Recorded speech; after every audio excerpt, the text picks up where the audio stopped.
I just want you to know that for the press, I truly support freedom of press.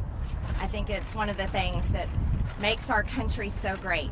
And I really hope that you'll be able to tell my story a little bit better instead of just reporting and repeating maybe some things that you don't like about me or things that were on social media in 2018.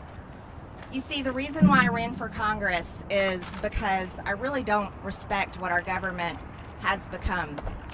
As just an ordinary American, someone who's had to work hard all my life, someone who's been married for almost 25 years and raised 3 kids, and I gotta tell you, my 3 kids are the greatest part of my life. That's the best thing I've ever done, is to be a mom. I really love our country, I love our freedoms, and I sincerely want all of your children, my children, and all of us to continue to have the opportunity to have the American dream.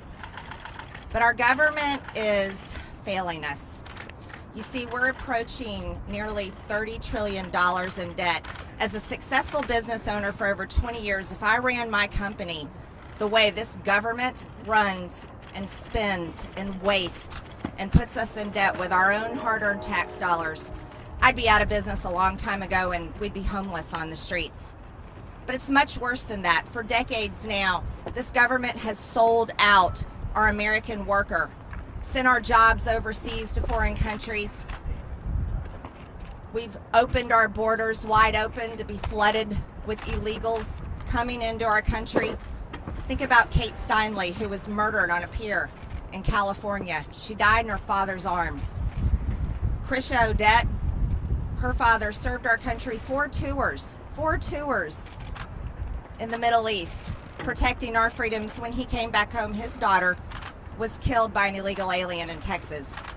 These are the things that shouldn't happen, but these are the policies that are allowed and continued. Our country has made it legal and funded with our tax dollars over 62 million abortions, murdering God's creation in the womb. That is a sin, a disgusting evil that is unfathomable. I can't even believe that it continues. But here's the thing, all of these women that have gone through that, it leaves a hole in their soul that never heals. And those women have been taught that this is the way that they should achieve. This is the way they can build a career. This is a way that they can solve the problem that they didn't want in the first place. That's a horrible lie. It's a terrible lie. As a mother and a woman who's had a successful career, I can tell you being a mom is the greatest gift of my life. I really hope that America can end the evil of abortion. I also want you to know that free speech matters. Free speech really matters. And yesterday, when the Democrats and 11 of my Republican colleagues decided to strip me of my committee assignments, Education and Labor and the Budget Committee, you know what they did? They actually stripped my district of their voice. They stripped my voters of having representation to work for them for the budget. A successful business owner that knows how to make a profit, not a loss. That's what my district voted for me for. I'm a mom with 3 kids who has taken my children to gun-free school zones their entire time they went to school. And when I was in 11th grade at 16 years old, when Joe Biden created gun-free school zones, one of my schoolmates brought 3 guns to school on a school bus in a duffel bag, brought them into the school in the first period class because he was very upset at 2 of his classmates. He pulled out his weapon, went to take control. The coach in the classroom knocked him to the floor, but he was able to reach in and get another one of his guns, fired his weapon, took control of our school, and we were held hostage in our classrooms for 5 hours. I want you to know, I know that fear that David Hogg felt. It's terrifying. It's terrifying when the only person in the building with a gun is very upset and is there to do evil. And there's no good guy with any guns to protect us. That's why when I was in Washington, I could go from Senate office to Senate office just like David Hogg and say, vote no to gun control, because we need our Second Amendment rights. We need to be able to protect our children with good guys with guns, just like the people up here protected themselves with 30,000 National Guard troops. Imagine that. They want to leave our children defenseless, but they will surround this place with a big, beautiful border wall and a whole bunch of good guys with guns. See, these are the policies that disgust me. These are the policies that disgust the American people. And these are the policies of hypocrites. You see, when the people in charge want to just spend your money and you have no choice but to give it to them, and believe me, I've been a good taxpayer for years now, and I always will be. And then they want to send our hard-earned dollars over to foreign nations and so-called foreign aid to fund things like border walls and bridges and schools and roads and abortion. That's wrong. Our tax dollars should stay here in America. Our tax dollars should fund our border wall, our bridges, our schools, our roads. They should help our homeless. They should help our people, our forgotten, our orphans, our foster care children. That's what our hard-earned tax dollars should be doing. Not what these people here have been doing for decades. Those that are in charge have been here for decades. Decades. Do you know the average age of retirement? It's around 64, 65 years old in the private sector, but not here in Congress.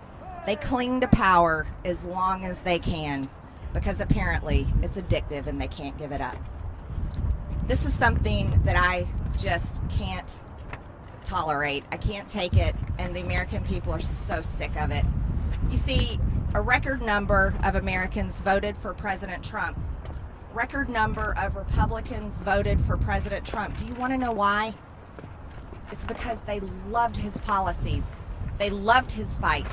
They loved the fact that for once we had a president that stood up for America, stood up for American businesses, and remembered the forgotten man. He was a president that didn't care about your skin color because God created us all equal, and thank God our Constitution affirms that. He was a president that wanted every single person to achieve. And that's why we supported him. That's why I've always supported him. And I want to tell you, Republican voters support him still. The party is his. It doesn't belong to anybody else.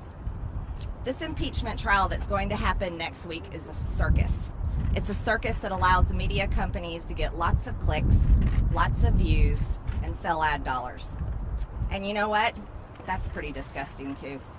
Everyone here knows that he did not cause this attack on the Capitol, nor did I, nor did any Republican, but the responsibility falls squarely on those that invaded the Capitol, the ones that planned it ahead of time.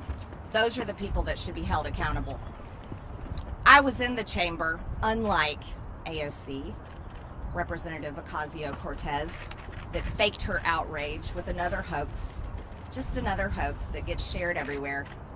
You see, those kind of fake lies, like AOC, Representative Cori Bush telling people that I attacked her when in fact it was on video that she attacked me.